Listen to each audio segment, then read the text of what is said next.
책을 통해서 불교와 관련한 최신 흐름 또 발전 양상을 만나보고 있습니다. 저자와의 대화, 의료 현장에서 활용되는 명상 치료에 대해서 자세하게 다루고 있는 책 병원 명상 함께 읽고 있는데요. 오늘도 저자이신 경희대학교 한의과대학 김종우 교수 나오셨습니다. 교수님 안녕하세요. 네, 안녕하세요. 김종우입니다. 첫 시간, 그러니까 지난 시간에는 전반적인 병원에서 명상이 활용되는 현황, 특히나 미국에서 이제 먼저 시작됐다 이런 말씀과 함께 명상이 왜 필요한지 그리고 환자들에게 어떤 역할을 할 수 있는지 말씀을 해주셨어요. 그러면서 활용되고 있는 명상 프로그램, MBSR을 포함해서 다양하게 있다라는 말씀까지 들어봤는데 제가 이런 생각이 들더라고요. 환자 입장에서 이렇게 권유를 받거나 이런 프로그램을 한번 해보세요라고 했을 때 과연 해보고 싶을까? 내지는 그렇게 할 만한 마음의 여유가 있을까? 왜냐하면 아무래도 그러니까 주사나 약이나 이런 부분은 즉각적이잖아요. 근데 명상이란 것이 해서 뭐 되겠어? 라는 것부터 긴 시간이 필요하니까 자칫 포기하지 않을까라는 그런 생각이 들었습니다. 예, 기본적으로 이제 명상에 대한 선입견이 지난번에도 말씀드린 것처럼 어렵다라는 선입견을 갖고 있지 않습니까? 근데 실제로 명상법은 많은 시간을 필요로 하는 치료법은 아니에요. 실제로 이제 효과를 얼만큼 빨리 볼 수 있냐 하면 매우 즉각적으로 볼 수도 있어요. 특히 이제 통증 환자인 경우에는. 근데 왜 그러냐면은 기본적으로 들숨 날숨의 그 아주 단순한 두 가지만 갖고도 들여 마시는 숨보다 내쉬는 숨을 좀 길게 한다. 예를 들어서 가볍게 들여 마신 다음에 길게 내쉬는 숨을 한 5번 정도만 반복해도 통증을 조절하는 데 도움이 돼요. 우리가 왜 긴장할 때 심호흡해 하잖아요. 그렇죠. 이제 그런 것들이 이제 기본적으로 명상에서 익히는 방법입니다. 그래서 그런 방법들이 이제 조금 더 여러 가지 다양한 방법들이 응용되겠지만 일단 기본적으로는 많은 시간이 필요한 치료법은 아니다. 네. 또 하나는 그러면 명상을 진짜 그야말로 매일 아침에 30분씩 1시간씩 해야 되는 거냐라고 한다라면 일주일에 하루를 작정하고 1시간 하는 것보다는 매일 5분 하는 게 낫다라고 보통 명상을 얘기할 때 얘기를 합니다. 그러니까 뭐냐 하면 결국은 자기한테 주어진 짧은 시간을 명상을 수행함으로써 명상은 언제든지 내가 활용할 수 있는 방법이다라는 걸 먼저 익히게 되고요. 또 하나는 그런 어떤 것들이 익혀지면서 이 명상이 결국은 삶의 태도를 변화시키는 데 기여를 해요. 그러니까 세상에서 이렇게 억울하고 분한 생각, 걱정 이런 어떤 대로 이렇게 생각이 휩쓸려 가지 않고 지금 이 순간 온전하게 머물러 있는 훈련을 하게 되는 거거든요.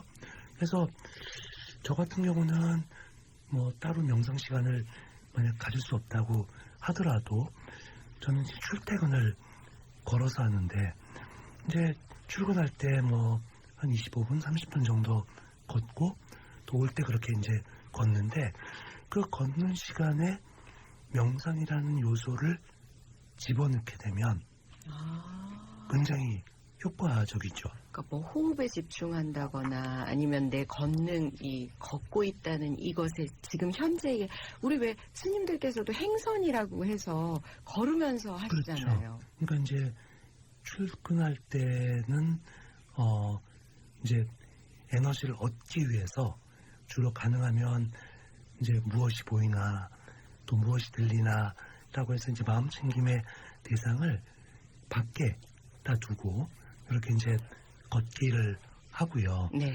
이제 돌아올 때는 오늘 뭐 했나 이렇게 좀 더 약간 생각과 내향적인 어떤 그 사고를 하긴 하지만 어쨌든 그 걷는 행위를 하는 동안에 내가 명상의 어떤 그 상태, 그러니까 지금 이 순간 걷기에 충실하면서 온전하게 나를 만드는 작업들을 하는 것. 결국은 시간이 중요한 게 아니라 나한테 주어진 시간에 명상이란 요소를 넣을 수 있냐 없냐가 중요하게 되겠죠.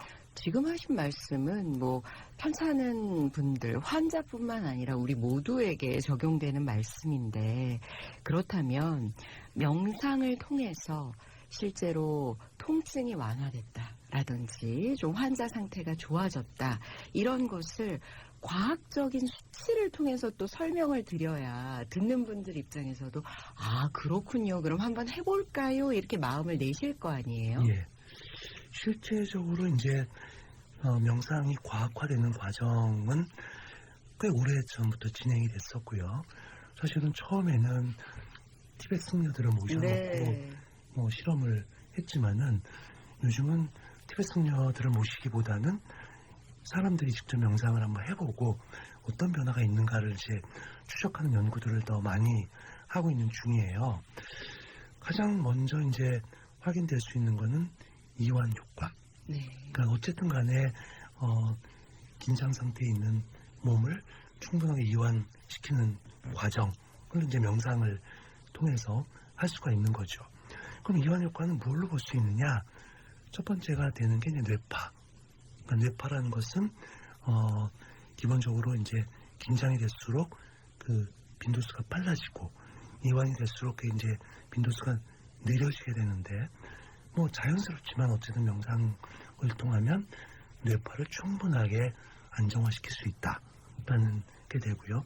그런 안정화되는 결과물은 뭐냐라고 하면 자율신경을 측정하는 도구를 통해서 측정을 하다 보면 교감신경이 과도한 항진된 사람이 명상을 하게 되면 부교감신경을 끌어올려서 밸런싱을 만드는 데 도움이 된다. 네. 이제 이것이 이제 자율신경계 연구로 밝혀졌고요.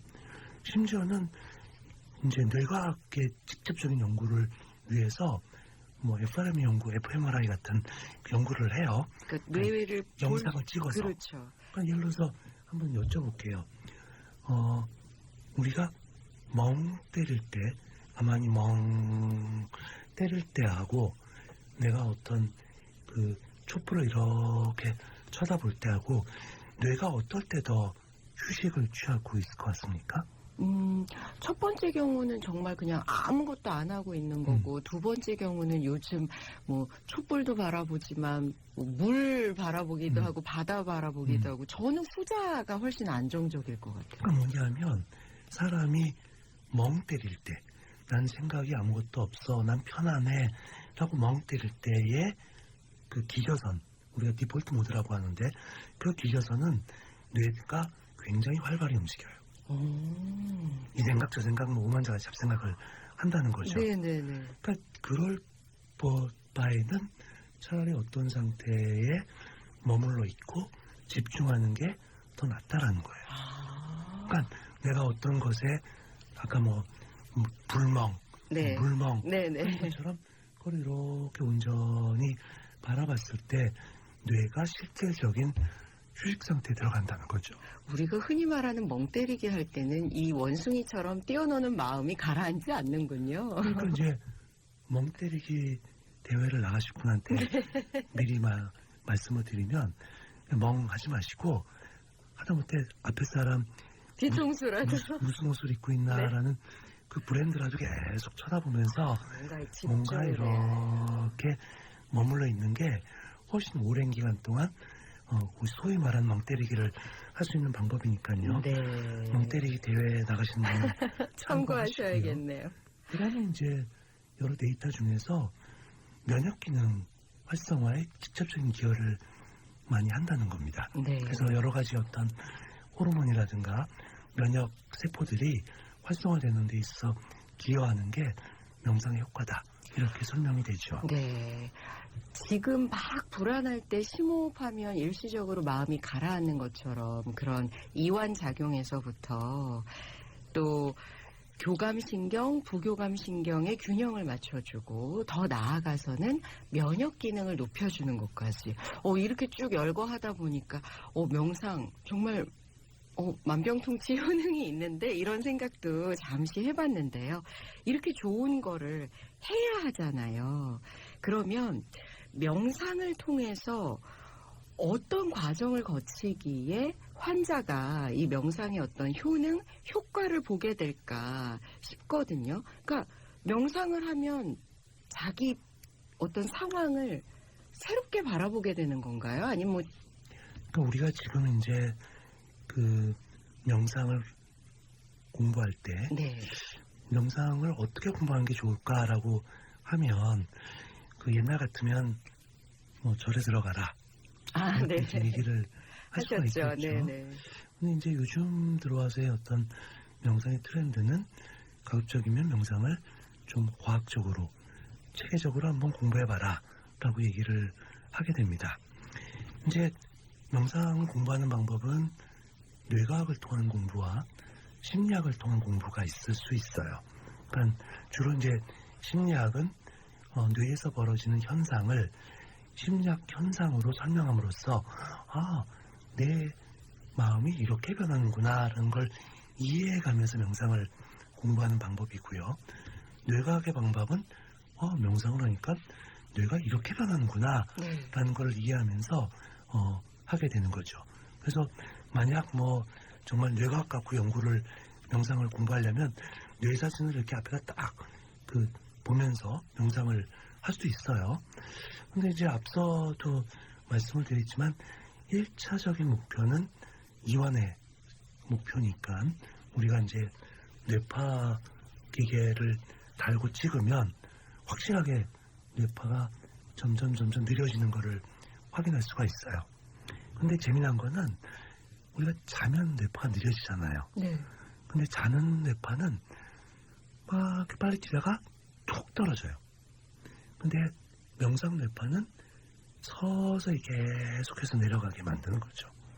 그러니까 우리가 궁극적으로는 자는 뇌파와 명상의 궁극적에 돌아가는 뇌파가 비슷해지기도 해요.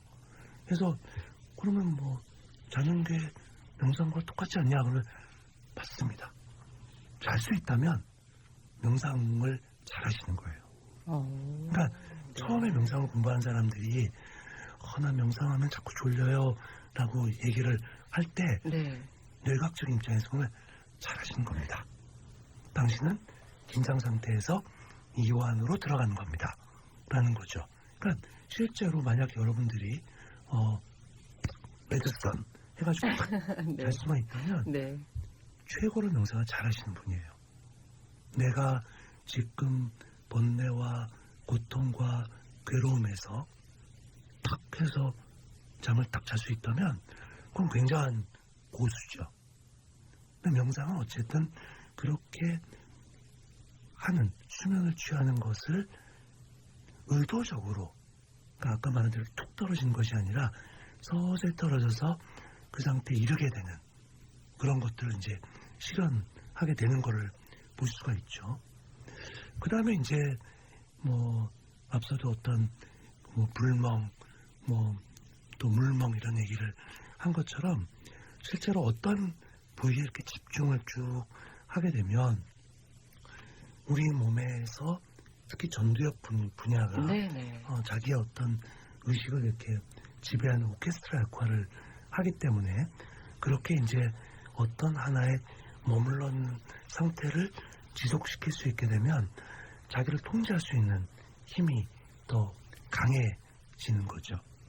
그 밖에 뭐 뇌의 여러 다른 부위, 뭐 정서를 조절하는 뇌의 부위, 뭐 식욕을 조절하는 뇌의 부위 이런 것들을 이해하면서 뭐 정서와 관련된 뭐 자해 명상이라든가 또 식욕과 관련된 먹기 명상이라든가 이런 것들을 뇌과학을 공부하면서 하면 훨씬 재밌게 접근할 수가 있어요.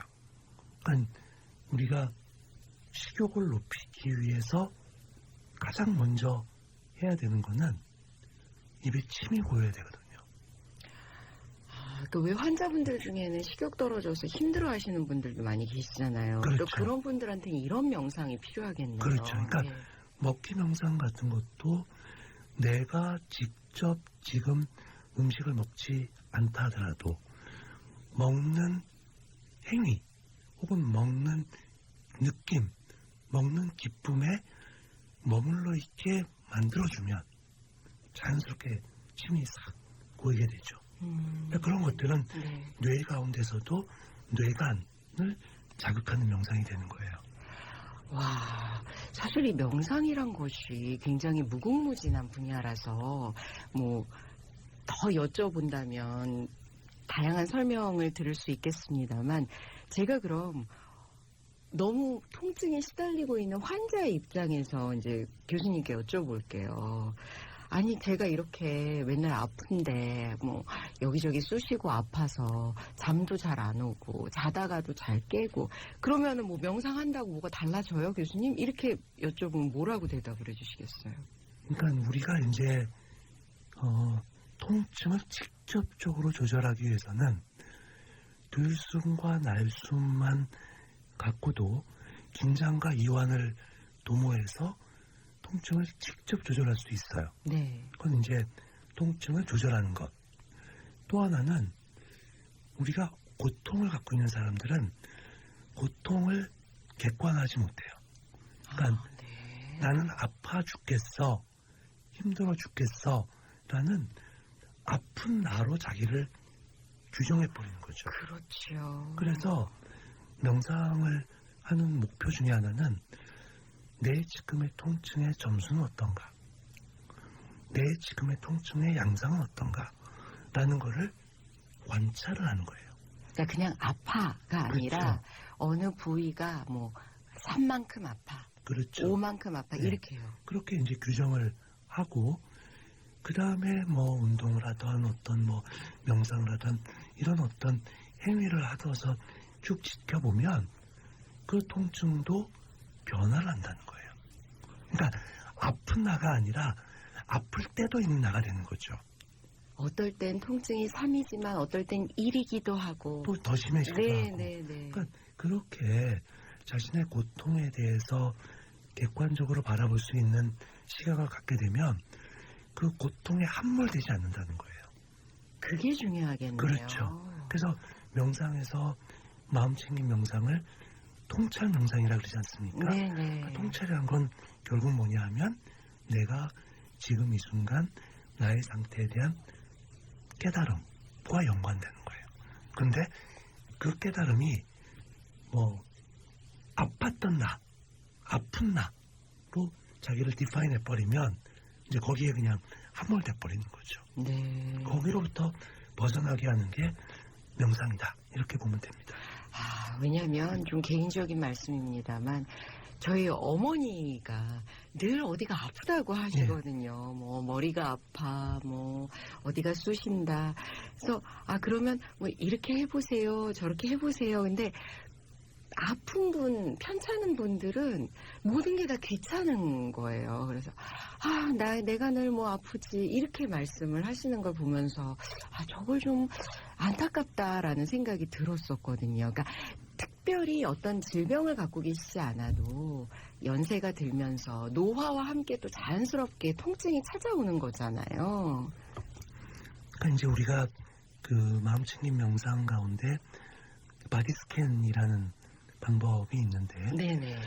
어떤 의미에서 보면 자신의 몸을 한번 다 그러니까 살펴볼 필요가 있고요. 네. 그 살펴보면서 어떤 부위가 얼만큼 어떤 식으로 아픈가를 찾아가는 과정이 거꾸로 얘기하면 치유의 과정이 되기도 합니다. 그러니까 아픈 나로 규정하거나 아프니까 어쩔 수 없다에 머물러 있기보다는 조금 더 적극적으로 개입이 필요한 거죠. 그럼 뭔가 두통이 왔다든지 이렇게 아플 때 사실 일반적으로도 진통제를 먼저 찾게 되잖아요. 그럼 그럴 때 뭐 예를 들면 호흡을 5번 해본다 이런 걸 먼저 시도해보는 게 필요할까요? 사실은 이제 그것이 어떤 결정을 의료적 결정을 해야 될 필요가 있는 경우도 물론 있습니다. 네네. 그러니까 좀 에피소딕하게 얘기하면 명상을 너무 잘해서 통증을 너무 잘 참는 경우도 있어요. 그러니까 예를 들어서 뭐 충수염을 앓고 있던 분이 명상을 열심히 해서 통증을 잘 넘겼더니 한 3일 후에 복막령이 돼가지고 그러면 안 되는데. 그럴 수도 있죠. 네네. 그래서 우리가 무조건 뭐 명상으로 다 참아라 라고 하는 건 아니고요. 네네. 우리가 이제 명상을 해서 그 가장 그 첫 번째 말로 받아들여라라는 말을 많이 하잖아요.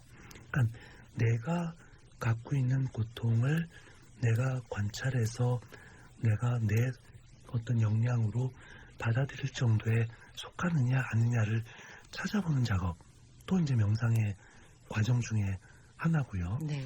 또 앞서 계속 말씀드린 것처럼 그런 들숨과 날숨을 해서 좋을 때와 나쁠 때, 그러니까 즉 통증이 변화되는 것도 확인하는 것.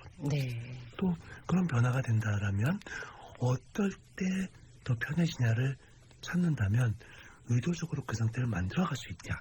그것까지 이제 연결되면은 우리가 말하는 그 의학적 명상에서는 직접적인 치료에도 명상이 개입될 수 있는 그런 걸 볼 수가 있는 거죠. 네.